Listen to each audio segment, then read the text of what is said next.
शहीद हुए सभी शहीदों को श्रद्धांजलि व्यक्त करता हूं और सरकार के कदम पे पूरा समर्थन करने का अपनी एसोसिएशन की तरफ से ऐलान करता हूं कि हम प्रधानमंत्री जी के द्वारा उठाए गए और सेना के द्वारा उठाए कदम के बिल्कुल साथ हैं।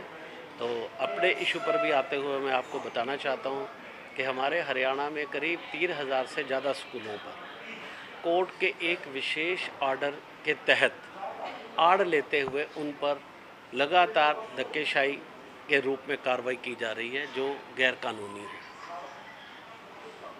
कोर्ट का ऑर्डर कुछ तरह का था और बहुत लिमिटेड स्कूल्स के ऊपर था, लेकिन छोटे अधिकारियों के द्वारा उसकी गलत इंटरप्रिटेशन करके या अधिकारियों द्वारा उसकी गलत इंटरप्रिटेशन करके उसको फैला दिया गया और पूरे हरियाणा में अराजकता का माहौल बना हुआ है।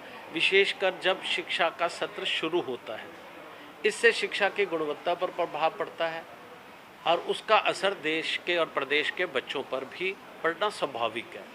तो मेरी माननीय मुख्यमंत्री जी से आज की प्रेस कॉन्फ्रेंस के माध्यम से और शिक्षा मंत्री जी से अपील है कि इसको रोका जाए और प्राइवेट स्कूल जिसमें करीब 40-45 हज़ार शिक्षक प्रभावित होने की आशंका है और लाखों बच्चों के प्रभावित होने की भी आशंका है, इस तरह की जो कार्रवाई हो रही है उसका संज्ञान लेते हुए उसको रोक लगाई जाए।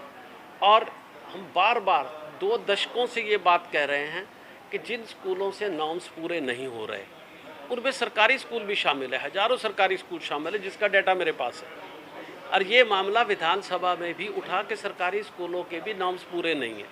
तो फिर ये जो एक तरफा कार्रवाई हो रही है नॉर्म्स के नाम पर और सिर्फ प्राइवेट स्कूल, और वो लोग जो शिक्षित होकर बीएड की डिग्रियां लेकर अगर वो स्कूल नहीं चलाएंगे तो और क्या करेंगे। अगर वो शिक्षा की मुख्य धारा से जुड़कर देश के विकास में अपना योगदान दे रहे हैं तो वो अच्छा कार्य ही तो कर रहे हैं। तो सरकार को उनको समर्थन करना चाहिए और इस बार भी चिंतन करना चाहिए कि क्या कारण है कि गवर्नमेंट के भी हज़ारों स्कूल नियम पूरा नहीं कर पा रहे और प्राइवेट के नहीं कर पा रहे। तो फिर कुछ ऐसा रास्ता निकालना चाहिए जिसके लिए बैठक की जाए ताकि रास्ता निकले और प्रदेश के सभी स्कूल नियमों के दायरे पे चले।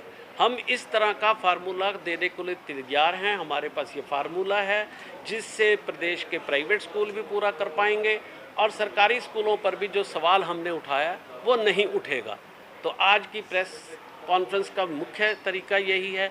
दूसरा हमारी ये मांग है कि 2003 की जगह 2011 जब राइट टू एजुकेशन आया, शिक्षा का अधिकार अधिनियम आया, जिसको अब कैबिनेट ने स्वीकृति दी है कि इसको लागू कर दिया जाए।